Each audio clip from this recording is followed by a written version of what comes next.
exciting because we've been doing interviews today. If you're just catching us or coming onto our page, welcome to the Conservation Careers Fair 2021. Of course, this is a virtual career fair, so you'll be finding us on Facebook today and tomorrow. Be sure to take a look at our program on our page and find something that you think you would like to attend. And we will be here in good time with all the exciting, young, and interesting conservationists that we have on our list today. So in the session, we're talking to Miriam Namushi, who is area warden, also from the Department of National Parks and Wildlife. We have the department being represented very, very well today. Miriam, welcome to the session.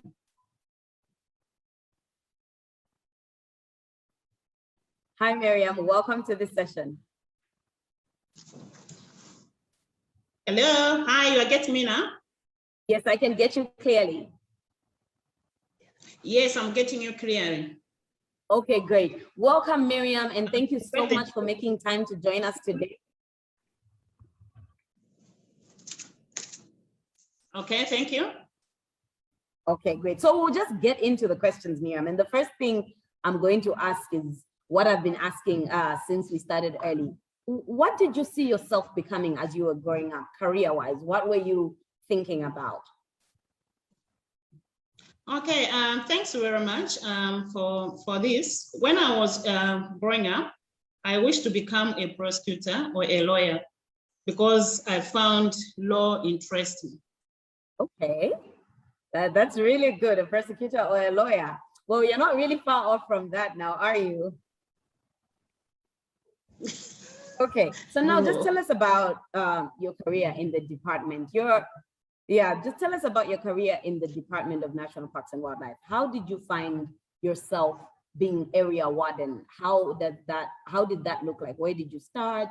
Did you apply? Did you know someone that assisted you and mentored you through this process? I joined the National Parks and Wildlife Service in 1991. I first applied and joined a scout training in 1989, trained for 2 years. Then I was deployed as a wildlife scout in Mongo in Western Province. I had no one actually to assist me, but I just attended the interviews the time when I was in Livingstone. And they selected, we were just 2 ladies who went to Chikomene Wildlife Training College in Irundazi. All right, that's a very interesting story. I felt sad when you said there was no one to assist me, but then again, I feel like that presented you with an opportunity to grow and set your own path, which was a very, very good thing. Now, Miriam, you do a lot of work in the field, on the ground most of the time.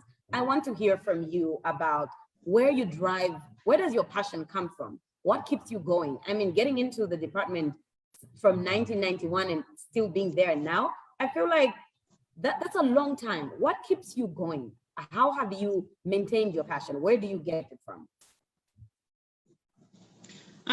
Okay, thanks very much for that question. Yes, most people, they don't have interest. For me, I got interest in wildlife when I was still a young girl. During my time as a young girl, most families in the village had firearms and were allowed to hunt animals. But each time I saw a dead animal, I felt really bad because I thought the animals also deserve to live. Then I discovered that I loved birds and wildlife and wanted to help conserve them. Oh, that sounds very nice. So this started when you were very young. When I was very young. That's very interesting. You have something in common with our previous speaker. So you both found something and fell in love with it and then took it up from there, which is very interesting. So for anyone that is joining us now in this session, we are talking to Miriam Namushi, who is area warden, also from the Department of National Parks and Wildlife. So again, like I said, the department is being very well represented today, and we are excited to hear from all of you. If you have a question for Miriam, please type it in our comment section below, and we will be sure to get back to you soon.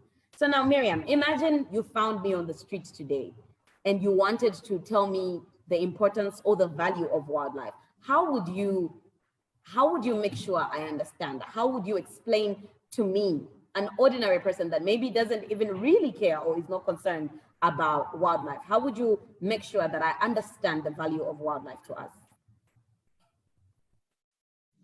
Actually, to that person, first I'll start talking to bring that person on the Bible. You know, in Genesis verse 2, verse 19, these were the animals and the birds that were given to human beings to protect them. And wildlife is very important as it brings forex to the country and it creates employment. So the importance through stories, identifying young people that are talented and they mentor them. I also talk to school pupils and they're telling them about my career, and it is important to both man and the universe. Okay, thank you so much for that. I really like that you talk to young people and you mentor them. This is you providing something that wasn't initially provided for you when you were getting into your line of work. And that's really, really good. And this is the right space for you to recruit anyone that you would like to talk to and mentor. So Miriam Namushi is here speaking to all of us, talking about her journey in conservation. And should you be interested in being mentored by her, please just leave a comment in our section and we'll see how best we can assist you with that. Miriam, my next question obviously is, you do so much. Already you've talked about how you went from when you joined the Department of National Parks and Wildlife, how you've maintained your passion, all the other great things you're doing with the women and mentoring young women. Could you just let the public know, if I wanted to know more about the work that you do, how do I reach you? How do I contact you? Or if there's anybody listening out there and is interested in getting in touch with you, how do they reach you? How would I know more about the work that you do? Okay, thanks very much for that. They can learn more about my work through interaction with me. Despite my busy work schedule, I have an open policy to my office where people are free to visit and they have a chat with me, and I would answer any question that they may have. Okay, thank you so much for that. Miriam is open for conversations. If you have any questions, you've heard it here. I feel like you are an inspiration to a lot of young women out there, including myself. You do so much. You are a woman in a mostly male-dominated space, and that's very inspiring. I want to know what your challenges have been in this space as a woman. Most importantly, how have you overcome them? That we could have women that are like you on this call or listening into this interview, wondering if they could ask you questions, but I will just come out and ask you, what have been your challenges in this field or in this role that you play, and how have you overcome them? Okay, thank you for that. First, I want to mention that I'm very grateful to God for the opportunity to serve my country as a wildlife officer. I started from lower rank, and through hard work and education, I have raised through the ranks to a senior position as wildlife warden. I have always been very competitive and enjoyed competing with men and winning. As I say, women are better than men in conservation. One challenge is the dominance of men in the conservation field, and also finding time to spend with my family. Thank you so much for that. I like the statement you said, and we're challenging the males so they too can tell us how better they are. So she said women are better than men in conservation. We want to hear what the males have to say about this. Thank you so much for that, Miriam. Again, this is something I'm very curious to find out. What does your day look like? What does a day in your life look like? When you wake up, what do you do? What do you do? Who do you talk to? How does your day progress? Like an ordinary day in Miriam's life. Tell us what that looks like. Yeah, it's been very challenging, but I make sure that I introduce my children to conservation when they were still young. And I made them understand the nature of policy. So always when I wake up, I have to think of my job and what I should do and what program is ahead of me. Those are some of the issues which I always do. So I give time for my family and I have to give time for the job. Okay, thank you so much for answering that. I was actually going to circle back and ask you, how do you manage a whole family? You are a mother, a whole area warden, so technically a mother for the whole area. How do you manage to do your job and make sure that your family is okay? Because we understand that sometimes these things can be very challenging. Thank you so much for answering that. Miriam, I want to find out from you if you have any advice for any upcoming conservationists, any young people out there listening to you and thinking they want to be like you, or someone wants to get into conservation but they need some encouragement. What do you have to say to people that want to get, the young ones? Actually, my advice to young girls, actually my advice to young girls, they need to understand that it is a competitive world and they have equal opportunity and a chance with the other gender to succeed. They just need to be committed and focused.